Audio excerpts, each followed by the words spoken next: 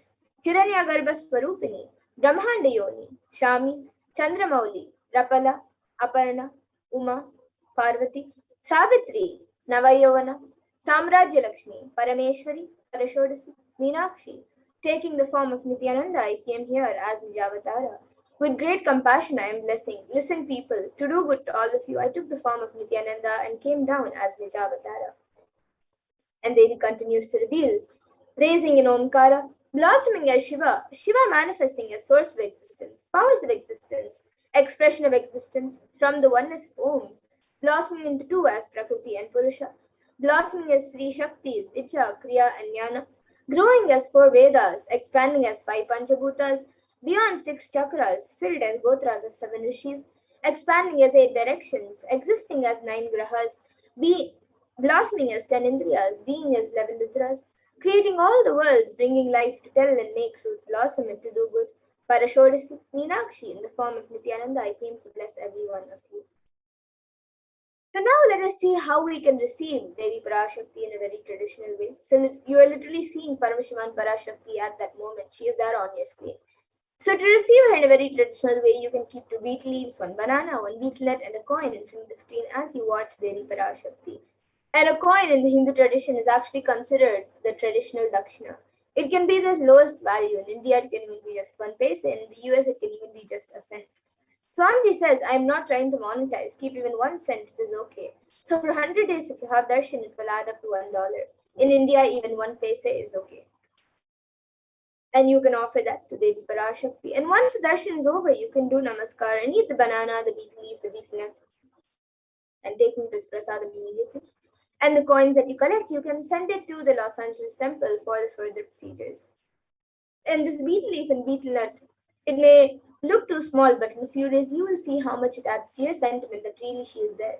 You will not take the Devi darshans for granted. Rituals will break your monotonous unconscious mentality and lifestyle and remind you and raise you to powerful cognitions. It will break your unconscious behavior. And here all of you can see how you can set up your tambulam. So you can arrange the betel leaf, the betel nut, the banana, and the coin on a plate and keep it in front of the screen. You can also keep a few additional items such as a few fresh flowers, a coconut, glass bangles, kumkum, and turmeric. But the four basic items is the betel leaf, the betel nut, the banana, and the coin. So you can keep it in front of the screen, arranged in a plate, and receive Devi Parashakti in a very traditional way. And with that, now we will be moving to the next segment of this program, where all of us will be seeing what exactly Devi Parashakti has revealed in the Akashic readings for all of us, what she has revealed for humanity on all the various problems, on the cause and solutions for the problems that humanity is going through right now due to the Pralaya. So let us now see what Devi Parashakti has revealed in the Akashic reading. So please stay tuned for this next segment where we will be learning what Devi Parashakti has revealed.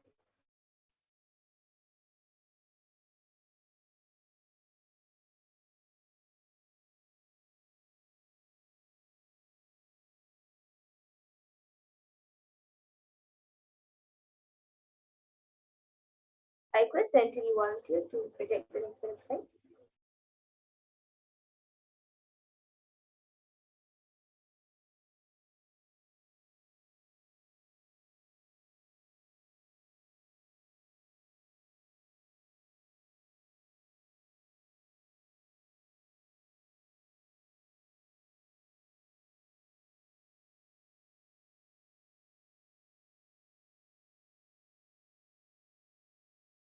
Yes, so now let us get into the segment and let us first see the compassion of the avatar.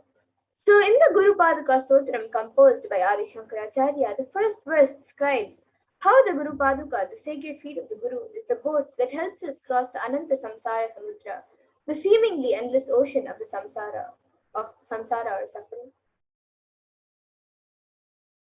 And in the first verse of the Guru Paduka Stotram, it says, Ananta Samsara Samudratara Naukayitabhyam Guru Bhaktitabhyam Vairagya Samrajyada Pujanabhyam Namo Namaha Shri Guru Padukabhyam.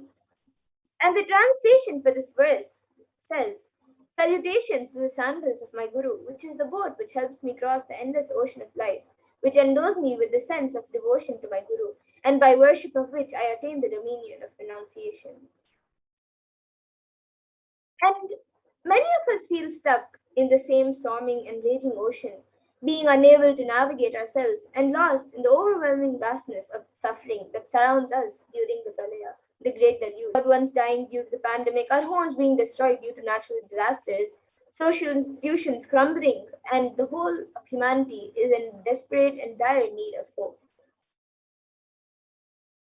And it is at this time that the Cosmic Mother comes to elevate the sufferings of humanity. And it is when the Supreme Point of Hinduism, the incarnation of the cosmic consciousness, out of his love and compassion, having taken the spiritual responsibility for the superconscious breakthrough of the whole humanity, is manifesting Devi Parashakti, the cosmic mother, and guiding us and healing the whole world as literally the boat that sails us through the pralaya, the cosmic deluge. And Devi Parashakti herself is manifesting through each and every one of our prayers, granting boons, healing us, manifesting miracles, removing all our pain and suffering. And Devi is not just attending to us individually, but also to humanity at large.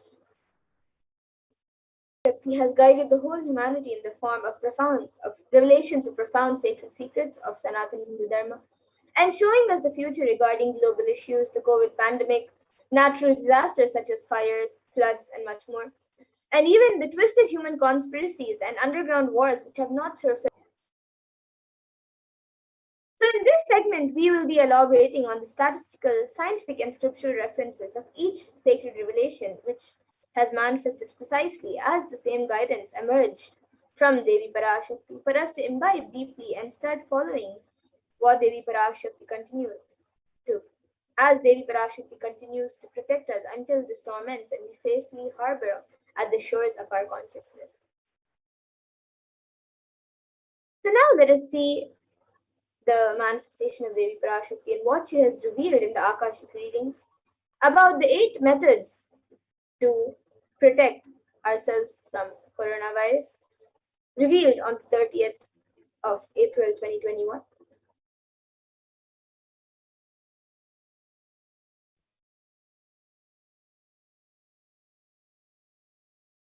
Parashodasi Meenakshi, Parameshwari Meenakshi, Parashakti Meenakshi, இங்கு எழுந்து அருளினோம் எல்லோர்க்கும் ஞானமும் தன்மையும் தந்திட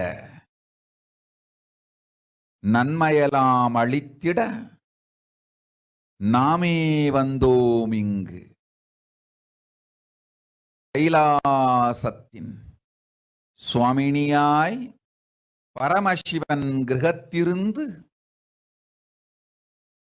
நம் அனுக்கிரகத்தினால் நித்யானந்தன் விக்கிரகமாய் மலர்ந்தோம். உங்கள் எல்லோருக்கும் நல்லதை செய்திட, நன்மையை சொல்லிட, தர்மார்த்த காம மோக்ஷம் எனும் புருஷார்த்தங்கள் நாளும் பொங்கி மலர்ந்திட வந்தேன் இங்கு. மாந்தர்கள் கொடுந்தொற்று கொரோனா கண்டு அஞ்ச வேண்டாம். 8 வழியின் மூலமாகவும் எண்ணத்தில் தியானித்து என்னை பிரார்த்தித்தல் ஒன்று.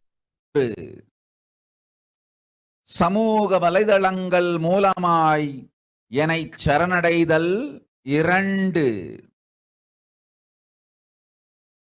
எங்கெல்லாம் என் மகமாய் வடிவத்தில் நான் குடிகொண்டிருக்கின்றேனோ அங்கெல்லாம் பூமிதித்து என்னை வழிபடுவது 3. நெஞ்சில் மஞ்சள் தடவி வேப்பம் சாரருந்தி தினந்தோறும் என்னை தியானிப்பது 4. நிர்விகல்ப நிலையிருந்து நித்யானந்தத்தை நிறைத்து உயிர்வது 5. சிவ சிவ சிவ எனும் பிரபஞ்ச பெரும் நாதத்தை அஜபா ஜபமாய் நிகழ்த்தல் 6. நிறைவான பூரண மனத்தோடு வாழைப்பழத்தோலும் வெங்காயமும் குதிகாலில் வைத்து பத்திட்டு நித்திரையில் அடங்குவது 7. பூரணமாய் அருணாச்சல ஸ்மரணையில் நினைப்பும் மறப்பும் அருந்த உணர்வு ஸ்மரணையில் அகம் அகம் என ஸ்புரிக்கும் அருணாச்சல ஸ்மரணையில் ஆனந்த ஸ்புரணத்தில் இருப்பது 8 எனும் 8 முறையிலும் என எண்ணியோர் அத்துணை பேருக்கும் இல்லை கொரோனா கொடுந்தொற்றின் தாக்கமும் கொரோனா கொடுந்தொற்றின் பயமும் கொரோனா கொடுந்தொற்றின் மயக்கமும் வாழ்வீர்கள் வளத்தொடு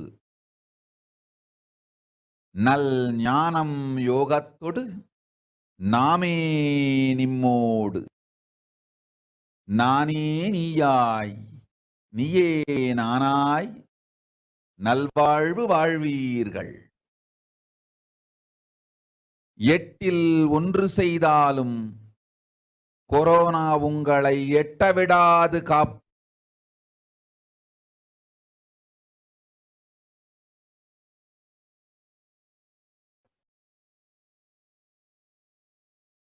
Yes, so now let us look at the translation. Parashakti. What Devi Parashakti has revealed. Let us see the English translation. So Devi says, "Oh humans, don't be scared of the deadly infection, corona. Through these 8 ways, praying and meditating on me, surrendering to me through social media, wherever I am residing, worshipping me by doing firewalking, applying turmeric in chest, drinking neem juice and meditating on me every day, being in unclutched state, filled with eternal bliss, doing ajapa japa of the cosmic sound, Shiva, Shiva, Shiva, and with complete mind applying banana peel and onion in heels and going to sleep, being in the state beyond any remembrance or forgetting that becomes as aham aham in the state of Anand Spurana. Everyone who thinks on me through these 8 ways will not have effects of corona. They don't have fear and delusion of corona. You will live with prosperity, with wisdom and fortune. Me with you, you as me as you. You will live good life. Even if you do one of these 8 ways, I will protect you. Corona will not reach you. Don't have fear, O people. Be blissful." In the revelation, Devi Parashakti has revealed 8 methods to protect all of humanity from COVID-19. So now we are going to see the benefits and the science behind each and every method that Devi Parashakti has revealed. So let's look at the first method where Devi Parashakti says, praying and meditating on me. So we can pray and meditate on Devi Parashakti. That is the first method. The 12 science-based benefits of meditation is published by healthline.com, and it says that it gives 12 science-based benefits of meditation, and these 12 benefits are: it reduces stress, it controls anxiety, promotes emotional health, enhances self-awareness, lengthens attention span, may reduce age-related memory loss, can generate kindness, may help fight addictions, improves sleep, helps control pain, can decrease blood pressure, and is also accessible anywhere. So these are the 12 science-based benefits given by healthline.com. And a study conducted by the US government of Health and Human Services has done a study on how meditation has a direct effect on our physical and mental health. So you can see the study done over here. And another study by Cambridge University Press reiterates the necessity of meditation during times of crisis such as COVID-19. So you can see the study by Cambridge University Press on the slide.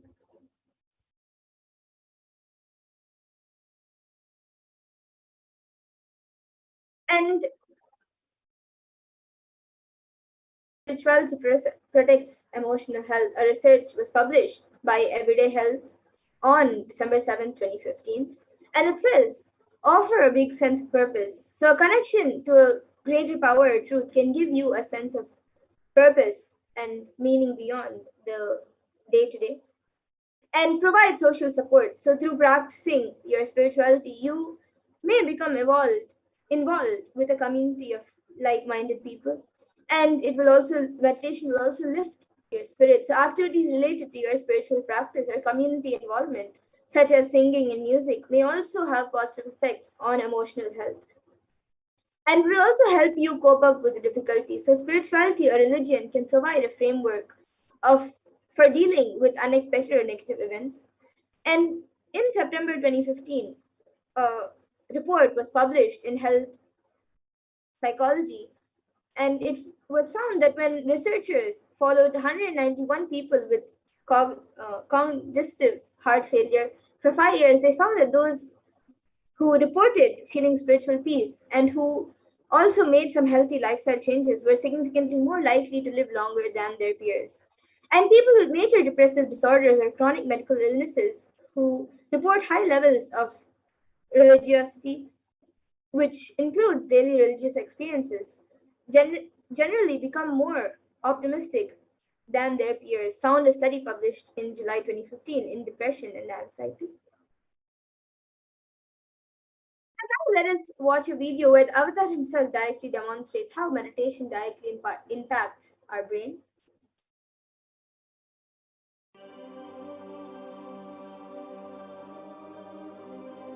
Nithyananda participates and encourages scientific researches and healing through meditation. Dr. R. Murli Krishna, President COO, Integris Mental Health and James L. Hall Jr., Center for Mind, Body and Spirit, Oklahoma in US, and his team invited Nithyananda to derive scientific evidences for meditation and the state of his enlightenment. When Swamiji came, I have requested him to do one thing. I asked him, would you be willing to undergo some scientific investigation of the meditation process? He very cheerfully agreed without one complaint. He went for 3 repeat sessions for PET scanning and 3 repeat sessions for quantitative EEG sessions. And these are really not very easy tests to go through. It requires a lot of patience and a lot of willingness to do that. So we did that, because if a meditation process is doing something to your brain, we should be able to detect that. Scientific findings are verifiable. They're replicable. You can replicate them, duplicate them. So Swamiji went through those sessions and we found some interesting findings. In PET scan, they inject a radioactive dye which goes and sits in parts of the brain that are active. In the normal, non-meditative state, the brain is very active. And when we are seeing someone, the rear end of the brain, the visual cortex, is very active, as shown in the diagram. Usually the brain is so active, there are 100 billion brain cells there. But what meditation does is something very interesting. It shows the frontal lobes getting more active. The frontal lobe is where you have judgment, wisdom, reasoning. Here are some of the brain scans I'm going to share with you. This is alert, non-meditative state. The second one is 30 minutes into 30 minutes meditation. Look at the frontal lobes, how they light it up. They light it up big time. 60 minutes of deep meditation, and here is a deep, deep level of meditation where it lights up significantly right here, right in the middle, probably 1.5 inches, 2 inches deeper.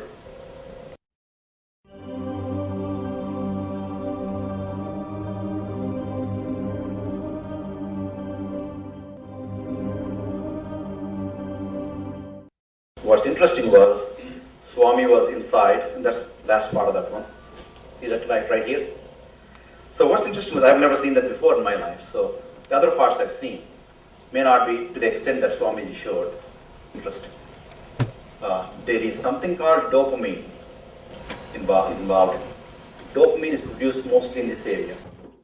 And when you have any pleasurable feeling in your body, it is mediated through dopamine. It's a neuroreceptor. It's a chemical that transmits messages of pleasure. It basically evokes pleasure. If you eat, the same thing is with visual pleasures you have. Beautiful people, beautiful sceneries, nature, whatever gives you pleasure. It's mediated through dopamine. Everything that human being experiences involves dopamine. But what's interesting is that you and I have the potential to create our own dopamine in a big way. So I named it, for lack of a word in the past, the D spot, which is the dopamine spot. If you can discover your D spot, you got it made in life. The D really stands for a divine spot. The D also stands for delight, and the dopamine spot. What's also interesting is that he could, at will, go in and out of those states. Those are some of the findings I want to share with you. There's so much more talk about physiology of mind and brain and the body. It's a fascinating field that, this is something that all human beings can relate to, can apply in our own lives. Not only a sophisticated knowledge, but these things have application in daily life for all of us. Nithyananda's system of free healing, known as Nithya Spiritual Healing, has been baffling the medical world, curing diseases from migraine to cancer. Qualified people are also initiated to become healers. The complete report of the research conducted on Nithyananda's neurological system can be found in the book Mystic Phenomena, Scientific Data.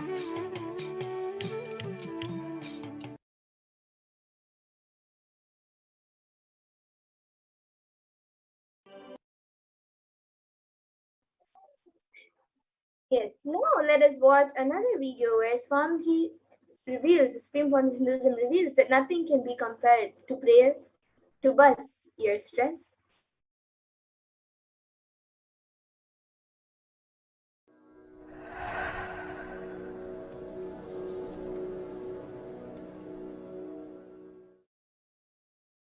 If you are not allowed to do yoga, made to believe early is the best thing in your life, you are tortured, you are abused, your divine rights are violated.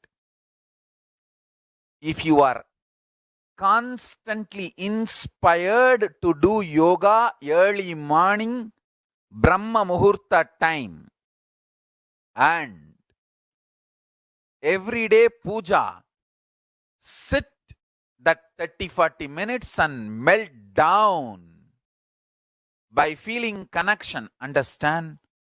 Nothing can be compared to prayer to bust your stress.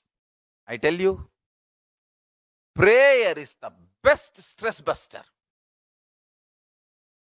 Deep feeling connection and tears rolling in your eyes and melting down. Prayer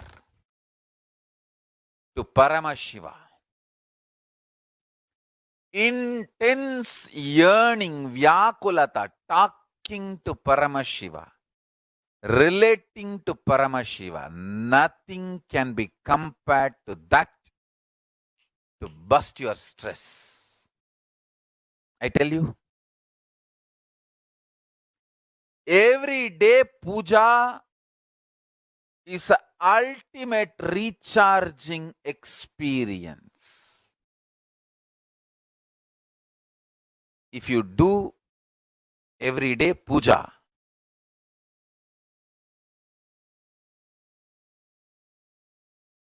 the kind of the stress-free life you will live, your whole biological clock will be aligned to Kailasa. I tell you, I have seen the people who have the habit of Nitya Puja live long. Not just long, happy. In my whole life, it is Nitya Puja, Puja, that gave me all the best things of life. Every day puja,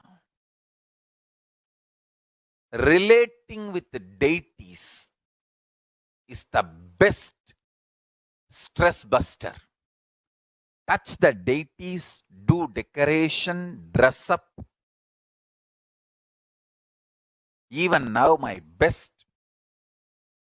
time of the day is when I sit with my deities. When I sit with my deities, dress up the deities, jewel them, spend time with them, talk to them, intensely pray, deeply connect and pray. Understand? You do not know the power of Archavatara.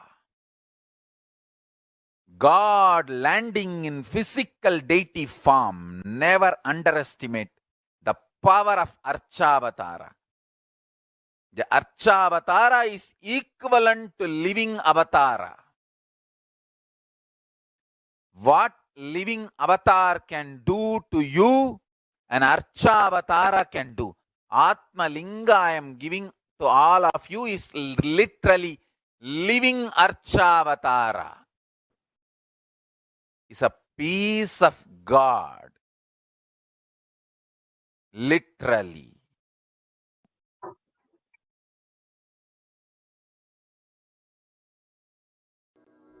Yes. So that was what's important news and revealed about the importance of prayer. So now let us look at the second method where you can surrender to Devi Parashakti through social media. So during the Akashic readings, Devi Parashakti gives us the opportunity to connect with her through various social media platforms and attends individually to our prayers and showers us with blessings and words. So let us see how we can connect to Devi Parashakti through social media.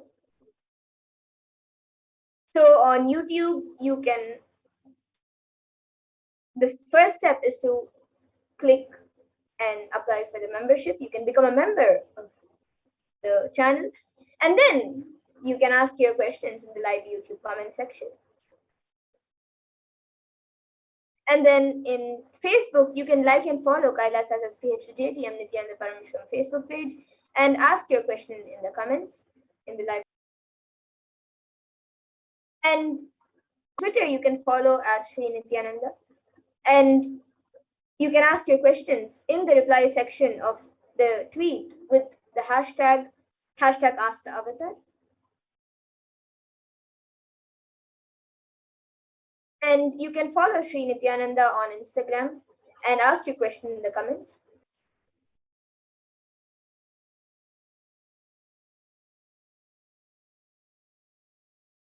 And on kailasara.org on the main website, you can ask your questions in the WhatsApp chat. So now let us watch a video where Devi Parashakti blesses people. காளியின் ஆட்டத்தை ஆனந்தத்தை ஆனந்தத்தொடு ஆடிய ஆட்டத்தை கண்டோர் உயிருக்குளெல்லாம் இறங்கி குண்டலினி உயிர்ப்பிக்கச் செய்து மாய மனத்தின் இருளை அகற்றி மாயம் காளியின் ஆட்டத்தை ஆனந்தத்தை ஆனந்தத்தொடு ஆடிய ஆட்டத்தை கண்டோர் உயிருக்குளெல்லாம் இறங்கி குண்டலினி உயிர்ப்பிக்கச் செய்து மாய மனத்தின் இருளை அகற்றி மாயம் அழித்து மங்களம் தந்து குரு பக்தியும் சிவ பக்தியும் பரமசிவ பக்தியும் பரமசிவ சக்தியும் அளிக்கின்றேன். மனமாயை விடுத்து குரு பதத்தை பற்றுங்கள். நித்யானந்தமாய் நிஜாவதாரமாய் வந்துதித்த என்னை பற்றி வாழ்வில் எல்லா நலமும் பெற்றிடுங்கள். ஓம் ஓம் ஓம். யாதுமாகி நின்றாய் காளி, ஓம் காளி ஓம் சக்தி, ஓம் காளி ஓம் சக்தி, ஓம் சக்தி.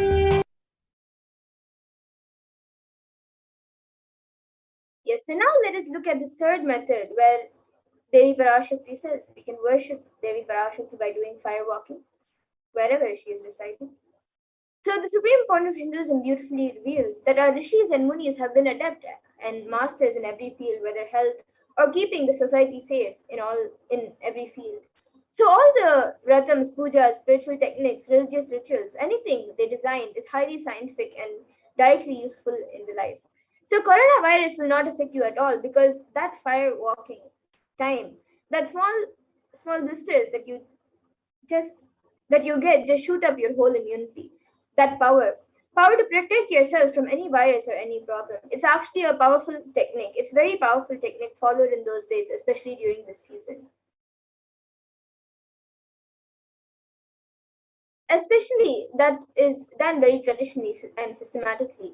If you had even small blisters, and even if you do not have any blisters, you are protected already from corona problem.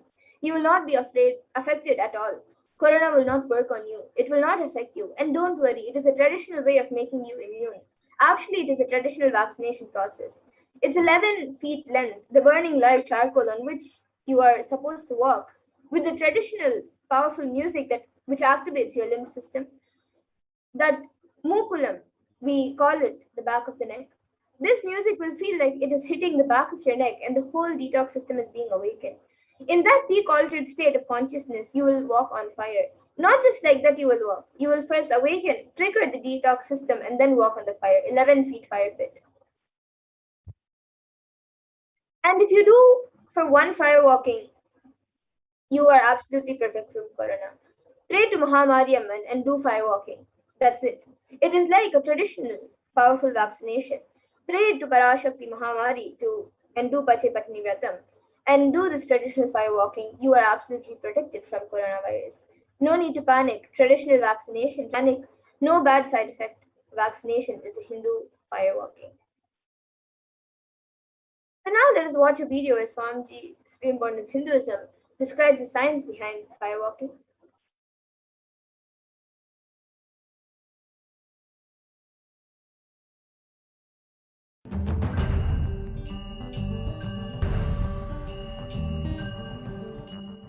All these transmutation processes means balancing the system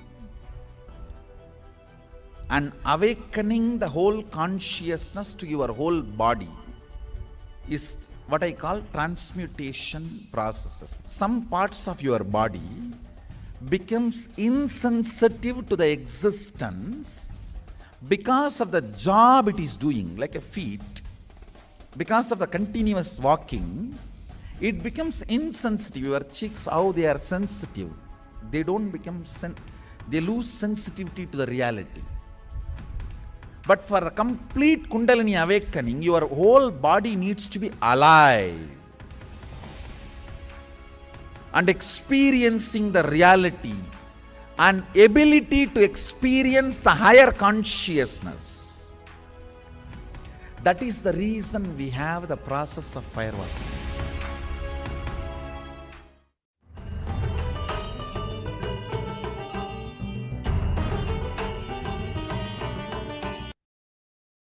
Yes, and now let us watch a video of the Supreme Point of Hinduism himself doing the firework.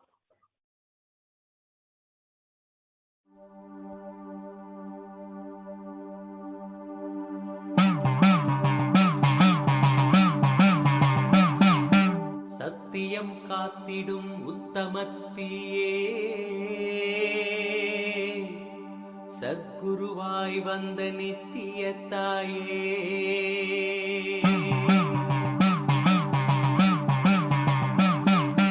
வேதங்கள் வணங்கிடும் ஆதியும் நீயே ஜோதிமலையிலே அவதரித்தாயே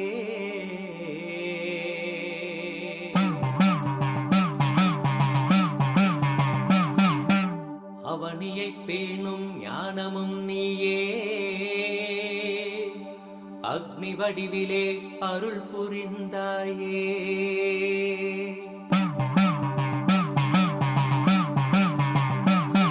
தீனிலே பிறந்தவளே நித்ய ஆனந்த தீயே நித்யானந்தேஸ்வரி தீனிலே பிறந்தவள் தீயே நித்யானந்தேஸ்வரி கர்மங்களை கொன்றிட வந்தாய் நித்யானந்த தர்ம மண்ணில் வென்றிட வந்தாய் கர்மங்களை கொன்றிட வந்தாய் நித்யானந்த தர்ம மண்ணில் வென்றிட வந்தாய் தீயினிலே பிறந்தவளே நித்ய ஆனந்த தீயே நித்யானந்தேஸ்வரி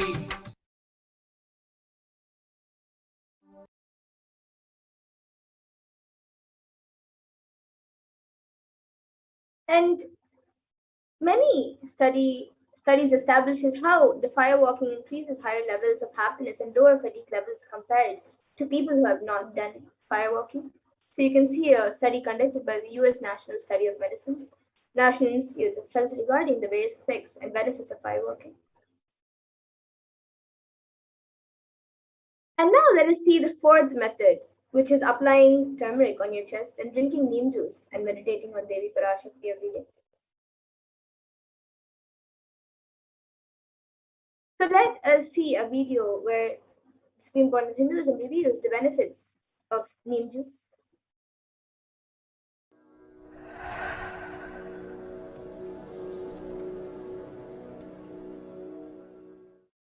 Bididi. It is not, I'm not talking from air, I'm talking from ground. In Bididi, before we came to that land, 30 borewells were dug, no water. Now, from the day we came till now, we have water for 10,000 people to live comfortably in that very land. It's only pouring, pouring. Karumari's grace. Wherever we started ashram, nature completely cooperates because we know biology, whole biology thinks.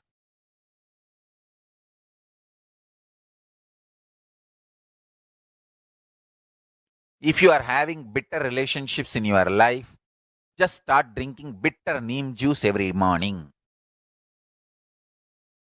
The problem will be solved.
Nithyananda Paramashivoham.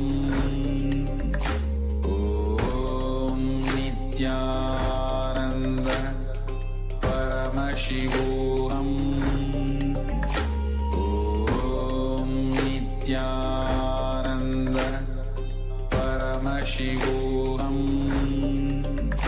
Om Nithyananda Paramashivoham. Om Nithyananda Paramashivoham. Om Nithyananda. Yes, we're sorry about the technical glitch.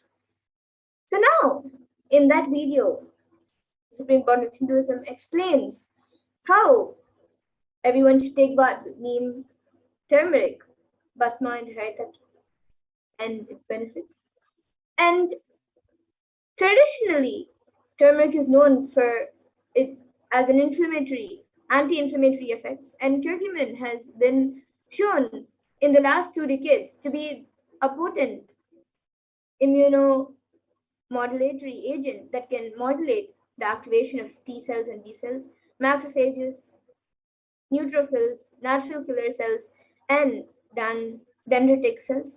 Curcumin can also downregulate the expression of various pro-inflammatory cytokines, including TNF, IL-1, IL-2, IL-6, IL-8, and IL-12, and chemokines, most likely through inactivation of the transcription factor of NF-kappa B. And interestingly, however, and it goes on, so you can see a study done by the information US on health benefits of turmeric on the biotechnology information.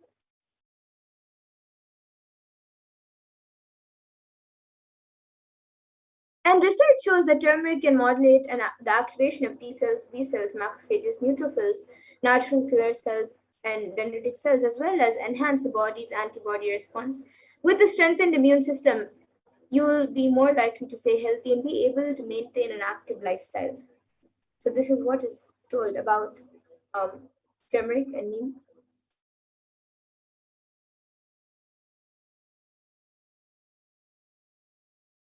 And India.com also has published an article where it says neem can help you in the fight against corona. And it says it is an important part of Ayurveda, and neem can be effective in dealing with the novel coronavirus infection.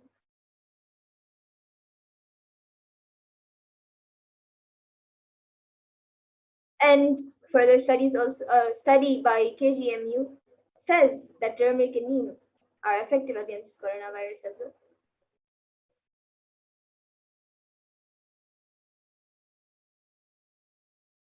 So now let us see the fifth step, where Devi Parashakti reveals to apply banana, peel, and onion on the heels before you go to sleep.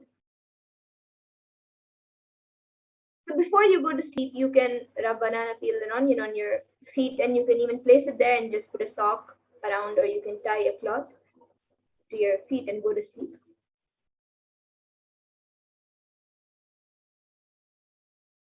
And a study published by Medical Daily says about the detoxification effects of onion.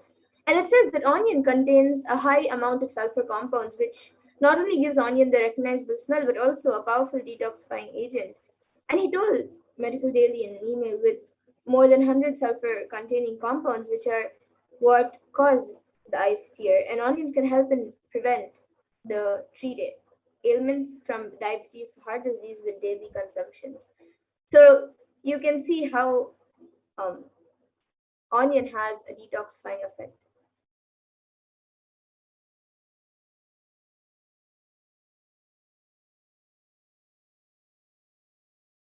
And the downstream products is a complex mixture of sulfur-based compounds, and compounds from onion have been reported to have a range of health benefits, which include anti-carcinogenic properties, anti-platelet activities, and anti-thrombotic activities, and anti-asthmatic and antibiotic effects.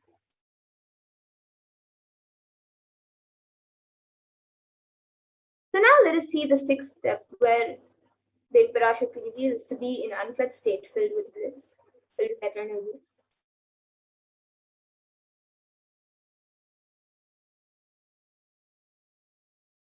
So here we have a video which is on what the Supreme Court of Hinduism reveals about unclutching.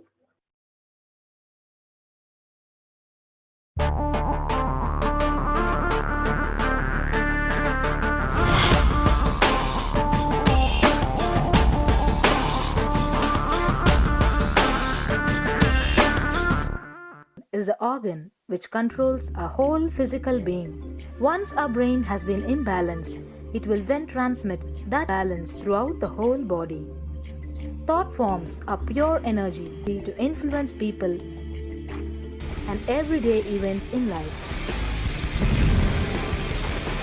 According to science, our brains generate an electromagnetic field which may be measured by such instruments as an encephalograph. This electromagnetic field is generated by the brain every time we think, and as our mind is never still, we may be compared to perpetual power generators. Fear produces nervous disorders. Anger produces headaches and violence. Confused thoughts produce congestion and ill health. Depression causes cancer, tumors, mental diseases, and lowering of the immune system, causing death through own willpower. Our thoughts generate intricate energy patterns which can be detected by sensitive equipment and seen by clairvoyant individuals. These energy patterns are known as thought forms. Surprisingly, thought forms are shaped by the thoughts themselves. Each of us creates hundreds of thought forms every hour and release them into the environment. Although we cannot see them, the thought forms have as real an existence as any other form of energy.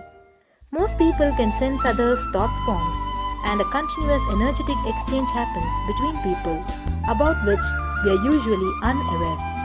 This also explains why we sometimes take a sudden liking or dislike to a certain person directly on meeting them. We just catch their vibes. Unclutching is a guide for equanimity and enlightenment. Thoughts are like bubbles in a fish tank. Just as bubbles in a fish tank rise from the bottom, our thoughts also rise in the same manner.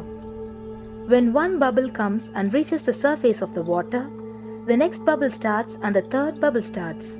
Because the bubbles are rising at high speed, they look like a continuous stream. But our mind is not a continuous stream. There is always a gap between two thoughts. Like the bubbles, we also experience a neutral space between two thoughts. This neutral space between two thoughts is our original state, the pure silence. It is a state of pure consciousness, the state of God. Since the gap or the neutral space between two thoughts is too small, we think all thoughts are connected and form a shaft. But there is always a gap between two thoughts. In the forest of northern India, the hunters trap the birds using a trap. They tie a rope between two trees. The rope is the shaft that we create by connecting two thoughts. In the middle of the rope, they secure a wooden stick. The stick is our mind. The rope is tied at the midpoint of the stick. When a bird comes and sits on the stick, the bird's own weight turns the whole stick upside down. It turns topsy-turvy.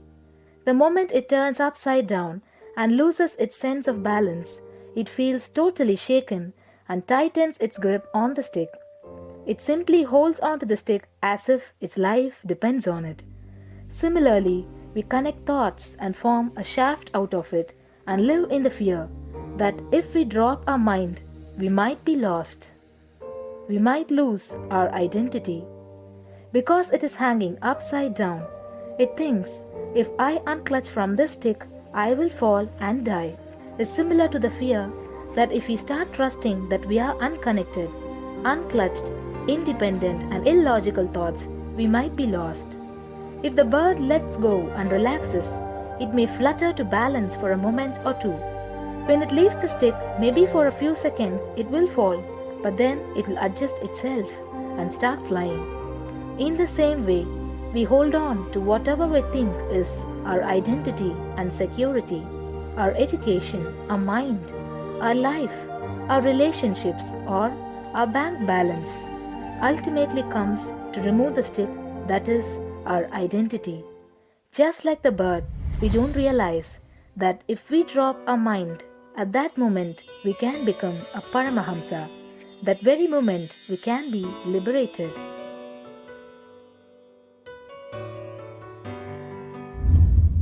In Mundaka Upanishad, there is a story. There is a huge tall tree, and in the tallest branch of the tree, there is a golden bird sitting unclutched from everything in bliss, like Dakshinamurti. In the lower level branch, there is a small bird which jumps from here and there to various branches eating fruits. When it eats a bitter fruit, it feels bad. Whenever she eats the bitter fruit, she sees the bird which is looking above silently like Dakshinamurti and feels why I should not be like that bird. But unfortunately, when the same bird, when it eats tasty fruit, it forgets the bird sitting above it. In the same way, she keeps battling between branches, eating bitter and tasty fruits again and again. One day, as a small bird flies up higher, and as it reaches near the golden bird, it realized that he and she are the same. There is no difference between them both and realizes her original state. The small bird realizes that she also can be in the same state of the golden bird and become a Paramahamsa. This moment, trust yourself. Don't bother about losing your identity. Just trust yourself and let go of your identity. You will immediately become a Paramahamsa and be liberated. All you need to do is to trust that you're unclutched. Dropping the conclusions you can't be transformed is unclutching.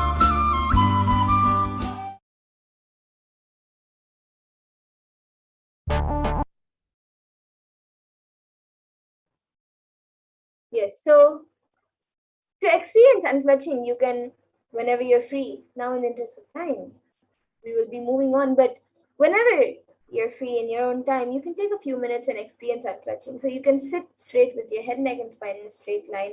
Have your eyes closed intensely and chant the Mahavakya. Do not engage with any other thoughts or emotions and purely let the space of unclutching manifest in you. By chanting the Mahavakya, so you can get the Mahavakya from the YouTube.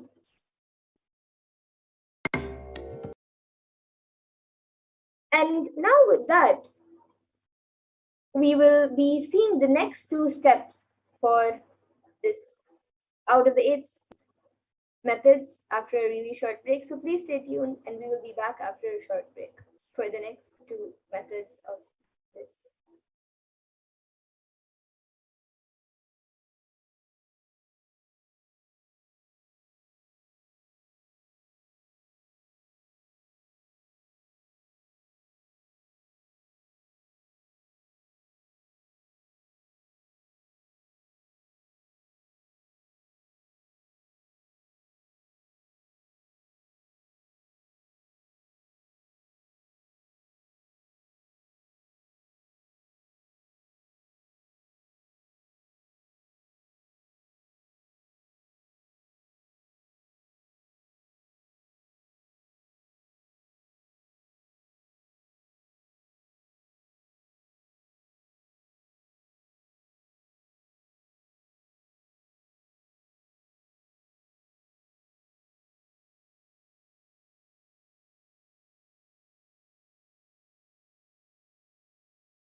There are some gods, 9 unknown gods. The moment you call, they will be there. Venkateshwara, Balaji. I tell you, people give so much for Venkateshwara because he does the job. He's an unknown God. There's a village folk story where Venkateshwara borrows from Kubera for his marriage and he's still paying the debt. Venkateshwara takes the responsibility of reserve to reserve. This whole story, beautiful story of Venkateshwara is an amazing concept. He is making Yaksha into Lakshmi. He is making the reserve to reserve. It's an amazing truth.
Nithyanandam, everyone, welcome back.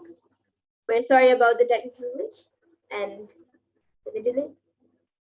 So now we'll be seeing the seventh method that Devi Parashakti reveals to do the ajapa japa of the cosmic sound, Shiva, Shiva, Shiva.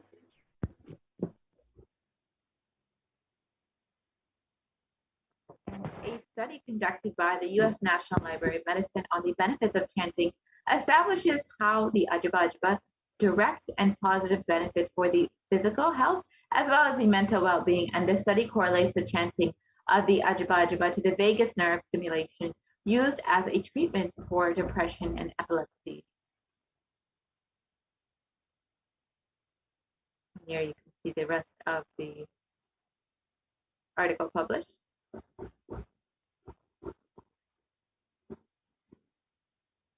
And a study was conducted by Dr. Masaru Emoto that was done on water, and it establishes the intentions, words, or thoughts can actually change the very molecular structure of water.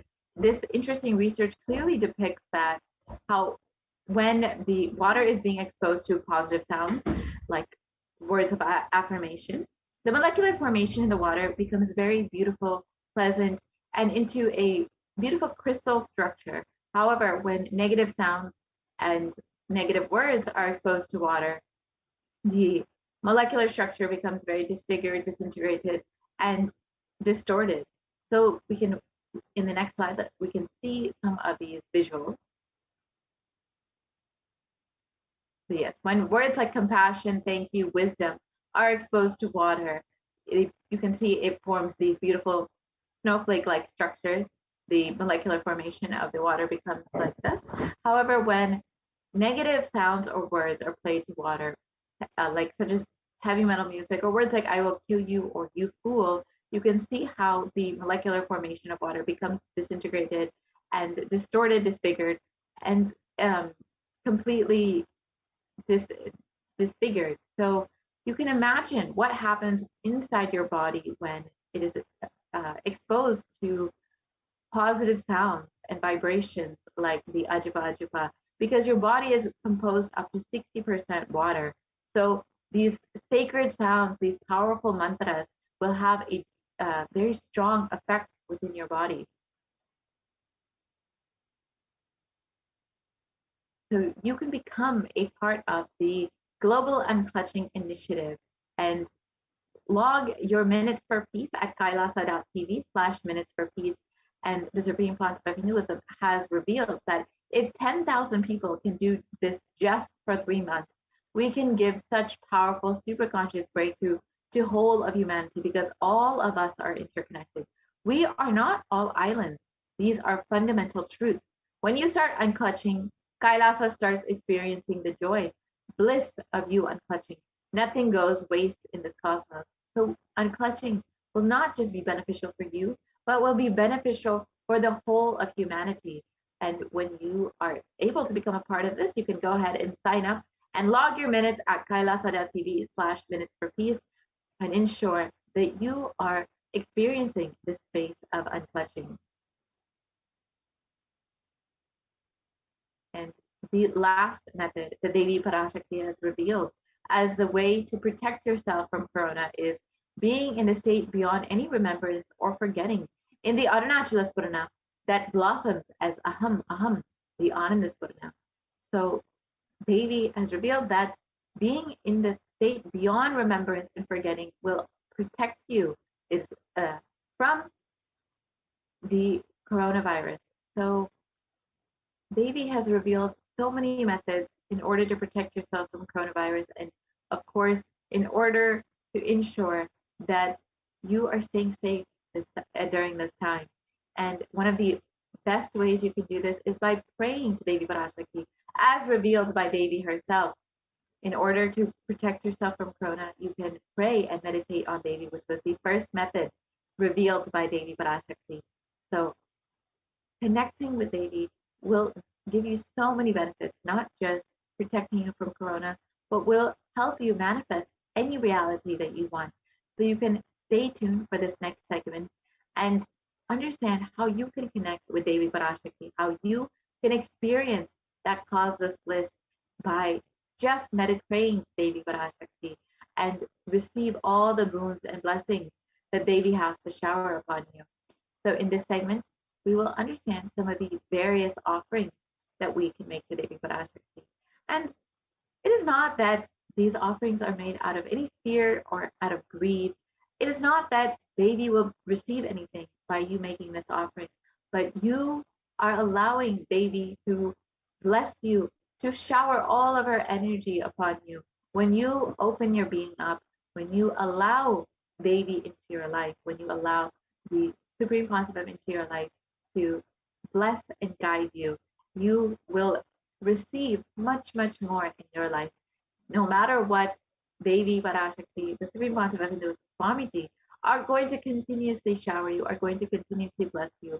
But it is only when you decide to open up your being will you be able to receive everything that they have to offer. So let us look at some of these offerings that we can make to Devi Parashakti and understand how we can connect with Devi much more deeply. So an offering is a gift, giving of a divine gift of pure love, devotion, and oneness. And it consists of two parts, the giving aspect and the receiving aspect. And only when the divine accepts what one offers, the offering becomes complete. And offerings are not made out of fear nor out of greed, but when an avatar lands, the offerings are purely a part of this grand Leela played out for the only purpose of enlightenment.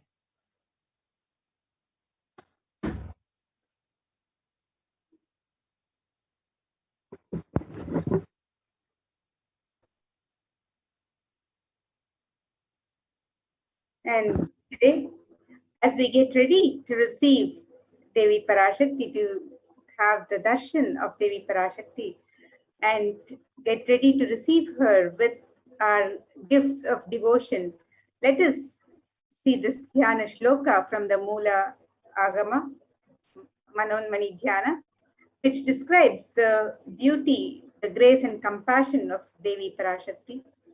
And this verse says, Indunipavedakaravahninayam syat pankajavaraಭಯಜಪಾಕ್ಷರಸರಯುಕ್ತಂ ಅಂಗಹಿಮಭೂಷಣವಿಚಿತ್ರವಸನಂ ಸ್ಯಾತ್ ತುಂಗಮಕುಟೋಜ್ವಲಮನೋನ್ಮಣಿಸ್ವರೂಪಂ.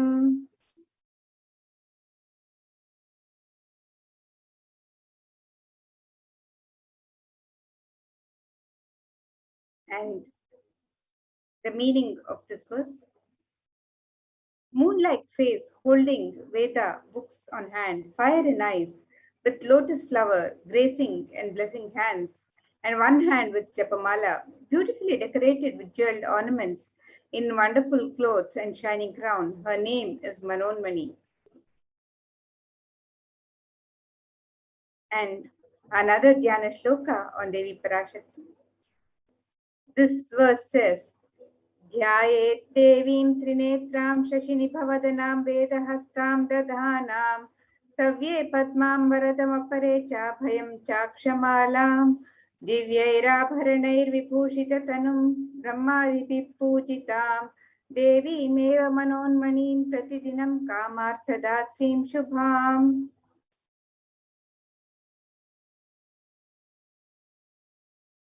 And this verse says, I meditate on Devi with three eyes, glowing like a moon and holding the Veda, the lotus, and gracing with blessing and gracing hands. She is wearing beautiful ornaments. She is worshipped by Brahma and other many gods, and showers auspicious boons for all actions every day.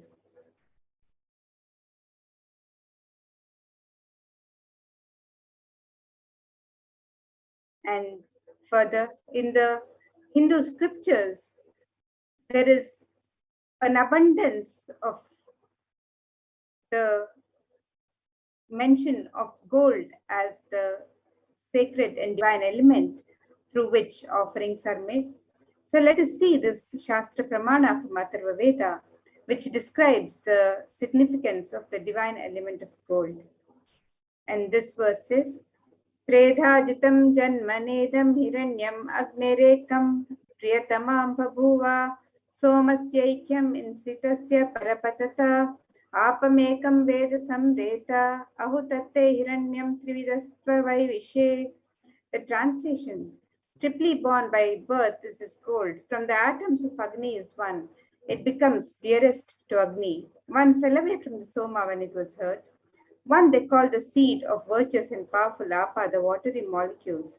Let that triple gold be for your long life. Gold is a divine element. It purifies anything it touches. It is an element of great spiritual significance and spiritual power of healing and enlightening. The vibration of gold has the power to infuse sattva energy and positive thought currents in anyone who wears and in anyone who sees or operates in its vicinity. And gold is present in all the scriptures and agamas, Vedas, Shrutis, Smritis, Itihasas, Puranas. In all Hindu scriptures, it is abundantly displayed that gold is the most auspicious and purest metal which purifies our being. In the Hindu civilization, everything was built in gold, exchanged in gold. Ritual feasts were offered in gold bricks. When one was to be saved from life-threatening illnesses, gold was offered as a ritual fee. Gold was in abundance and used for weighing equivalent amounts of commodities, including cows. Kingdoms were built with huge doors of gold. The streets would have huge columns and huge archways made of gold. Horses and cows were dressed in gold. And the Hindu civilization thrived on the banks of rivers of gold. The Indus River was called Hiranmaya, the river of gold in Rig Veda. The river Saraswati was called Hiranyavartini in Atharva Veda. Gold is the supreme element for offering gifts to the ones you love and revere. Temples are constructed and paved in gold. Deities are made in gold and decked and adorned in gold because it preserves the enlightenment energy for thousands of years and it lasts forever. And now, let us see the various offerings you can make today as a token of your love and gratitude, your devotion, your sacred sentiments to Devi Parashakti. As we have the hundi for in all the Hindu temples for devotees to offer their token of gratitude and devotion. Similarly, we have the e-hundi being made available today for you to offer your gift of love and devotion. And let us see this verse which describes Devi Parashakti's love for her devotees and how she showers her compassion for the true devotion from devotees. So this verse says, Bhakti Priya Bhakti Gamya Bhakti Vashya Bhayapaha Shambhavi Sharadha Radhya Sharvani Sharmadaini. And the meaning of this verse says, Devi is fond of true devotion and is realized through true devotion. She can be won over through true devotion and she removes all fear. If there is any fear in the minds of devotees, Devi is sure to remove that fear.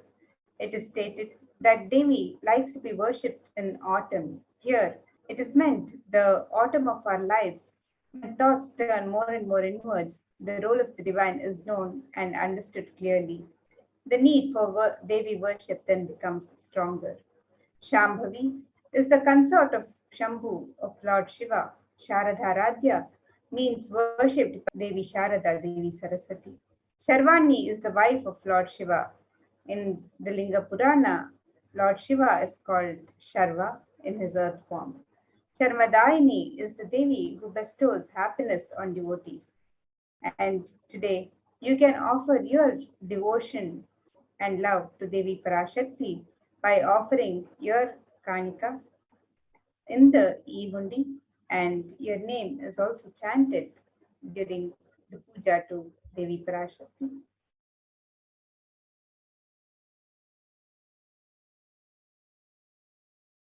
And Yes.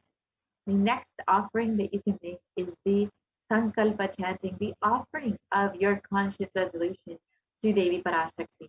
And when you are starting any new endeavor or when you want to manifest something in your life, it is always important to ensure that you set a conscious resolution, that you set your intention for whatever it is that you want to manifest. And when you offer your intention, your sankalpa, your conscious resolution to Devi Parashakti manifesting through Swamiji, you will be blessed and with all of the energy and blessing of Devi Parashakti to manifest whatever reality it is that you want. And it is stated that the goddess enchants this universe and she herself gives birth to this universe. That goddess being prayed to without interest in anything gives that knowledge that leads to the salvation and gives wealth in the materialistic sense. So when you offer your sankalpa, you will be blessed with all the fruition of all the desires and wishes that you yearn for.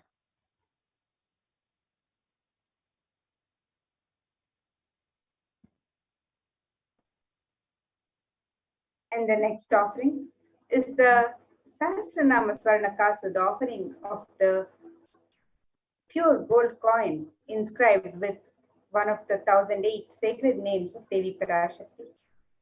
In Lalita Sahasranama, Devi is described as Nama Parayana Prita, she who likes repetition of her various names. And this offering to Devi Parashakti with one of her 1008 names inscribed on each coin. This is a special and unique archana offered to the Mahameru of Devi Parashakti. And you can offer this pure gold coin with the 1008 names inscribed. You can offer any number of coins, and you can offer the coins in 3 different denominations, and you can receive the blessings to imbibe the Ananta Kalyana Gunas, the divine qualities of Devi Parashakti inscribed with each of her names.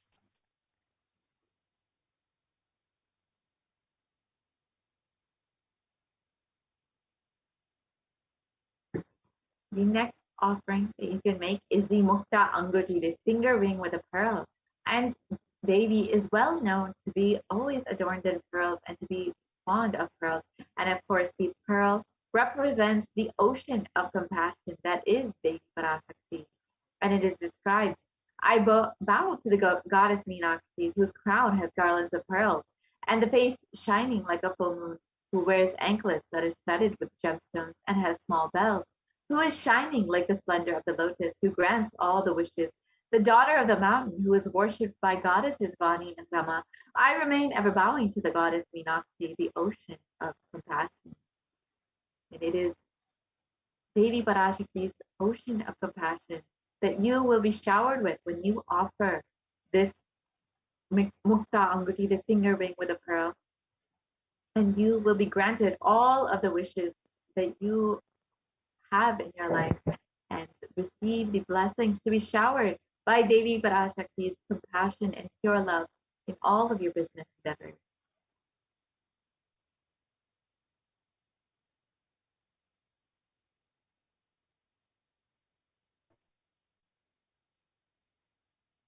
And the next offering to Devi Parashakti is the offering of the Swarna Padma Pushpa, the gold lotus flower. And a verse from the Kamika Agama describes the significance of the gold lotus flower.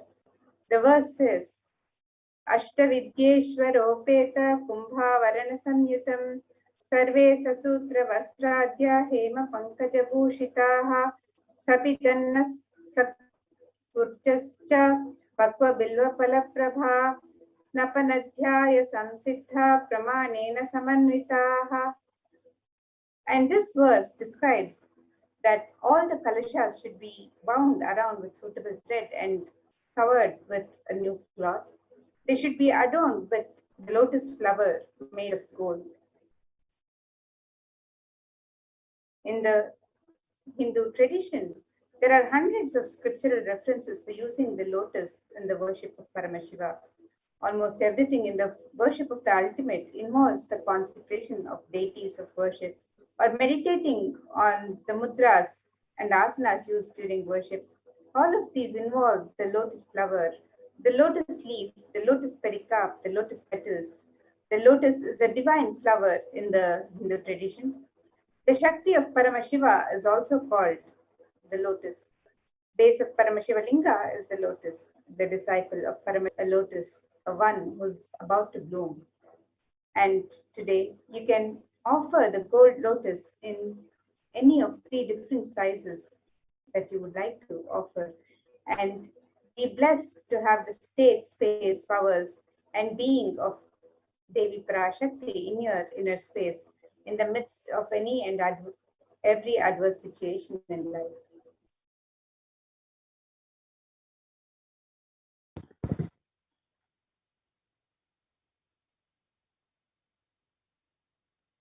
The next offering is the Swarnamati, the gold toe ring. And Devi's toenails are described in this verse. You whose brightness from the toenails destroys the darkness of the ignorance from the minds of your devotees who prostrate at your feet. You whose brightness from your 2 feet overpower that of the lotus flower. So when you can see the power of Devi Parashakti's very toenails. When you offer this gold toe ring, the Swarnamati, to the feet of Devi Parashakti, you will be blessed with all of Devi Parashakti's blessings and all of the ignorance destroyed from your life, and receive the blessings of Devi Parashakti even in the most difficult aspects of your life.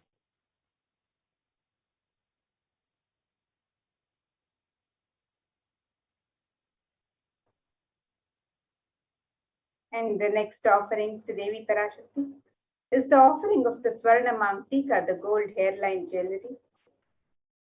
Devi is described as Sudha Sharabhivarshini, she who makes nectar flow in all our nerves from the Sahasrara. That is she who gives the very pleasant experience of the ultimate. The Mamtika, the gold hairline jewelry, represents the nectar flowing from the Sahasrara, which is fully open with the sacred sentiment of gratitude. And today, you can offer the Mangtika, the Swarna Mangtika, to Devi Parashakti and receive the blessings of achieving the blissful state of overflowing gratitude and the space of complete completion with the grace and blessings of Devi Parashakti.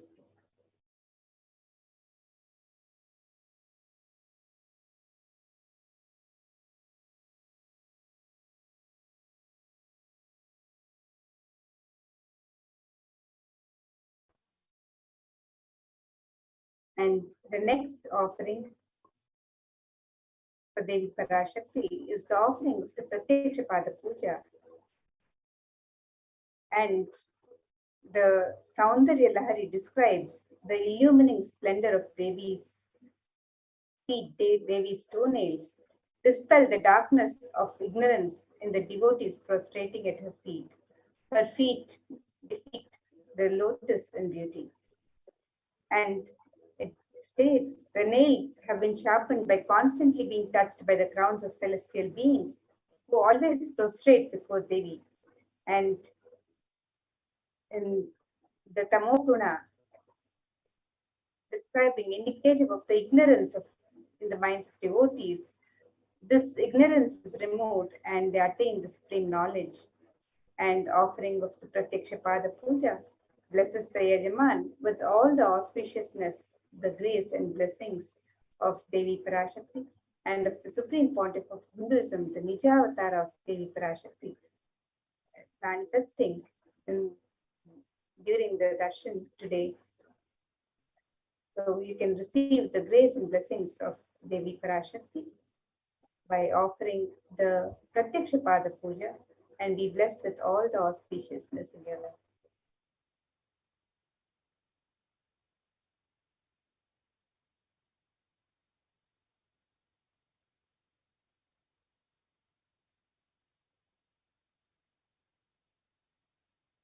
The last offering that you can make is the Vastra Seva. This is the offering of clothes to Swamiji during the Pratiksha Pada Puja. And Swamiji, of course, is manifesting Devi Parashakti for each and every one of you. So if you would like to offer the Vastra Seva out of your love and gratitude, you will, and you will be receiving the blessings of all the auspiciousness and blessings of the Supreme Pontiff of Hinduism himself and the full protection on your path to enlightenment.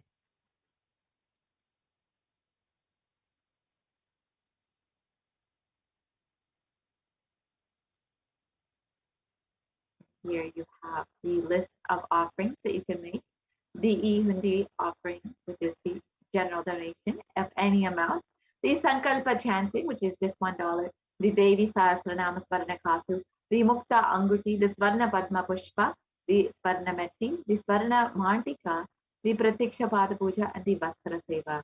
So if you would like to make any of these offerings, you can go ahead and visit kailasamailer.com and you can make your offering today.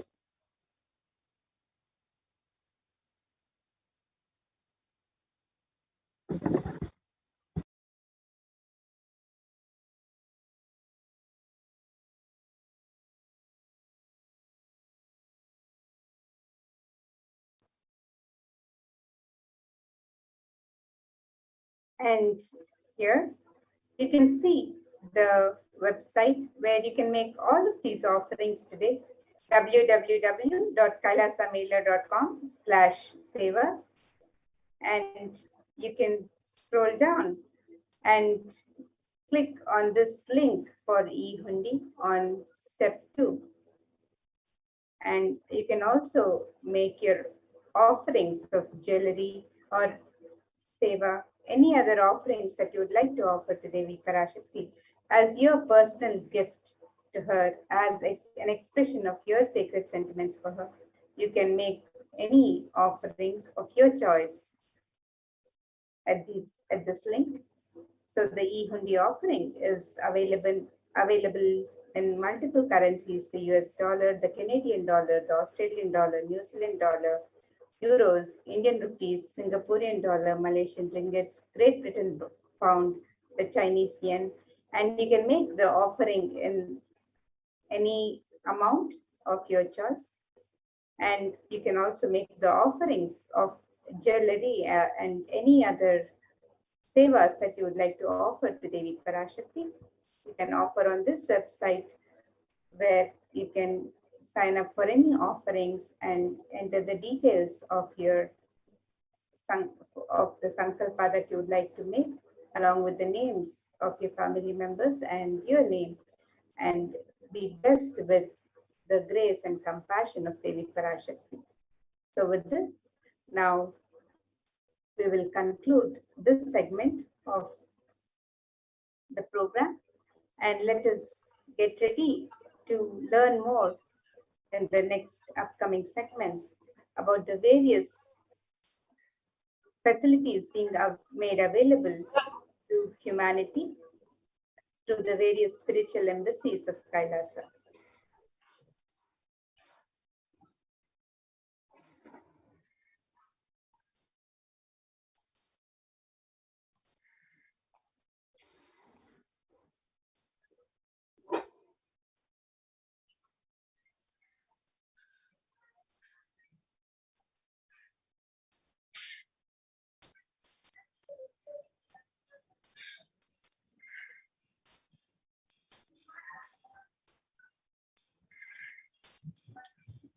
Nithyanandam,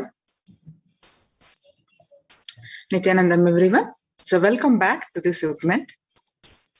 In this segment, we are going to learn about multi-layer quarantine COVID care production centers at Kailasa's de facto spiritual embassies, which are mainly temple-based.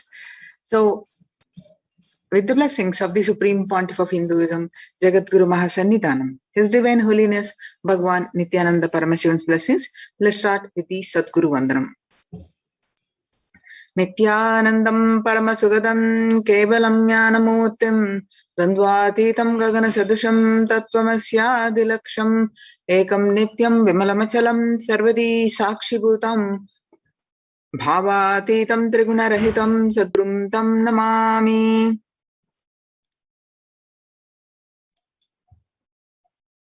So what we learn from the segment today concerning statistics on mental health and global peace across the world due to the COVID-19 health concerns, and what are the Supreme Pontiff of Hinduism's contributions towards global peace and various other aspects of the current pandemic, and in general, why temple-based ecosystems and Kailasa's COVID care production centers glimpses. UN recognizes Kailasa's contributions and join Kailasa's COVID care production centers if you are in India. The World Health Organization makes a big statement about Delta variant of COVID-19. The World Health Organization on Tuesday said that Delta variant of coronavirus has elbowed out all the 3 other COVID-19 variants of concern that now represent a tiny fraction of the samples which are being sequenced. Less than 1% of alpha, beta, and gamma are currently circulating. It's really predominantly Delta around the world, said the World Health Organization's technical lead on COVID-19, Maria Vankerkove. The Delta variant, which was first detected in India last year, has become more fit, it is more transmittable, and it is outcompeting. It is replacing the other viruses that are circulating, she said, and added that the variant has been detected in more than 185 nations till date.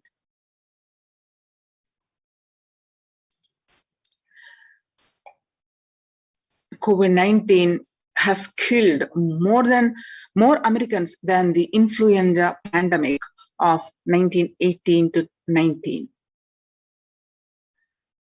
The coronavirus pandemic has now killed more Americans than the 1918 influenza pandemic did. The 1918 infected about 25% of the Americans and killed an estimated 65% with about 675,000 deaths. COVID-19 has infected more than 12% of Americans and killed about 2% with 676,000 deaths. Now that US death toll from COVID-19 has surpassed 676,000, the coronavirus pandemic has killed more Americans than the 1918 influenza pandemic did. Axios and the American Associated Press both reported the grim milestone on Monday. So it is officially declared the COVID-19 US deadliest pandemic as death toll crosses that of 1918 to 19 influenza.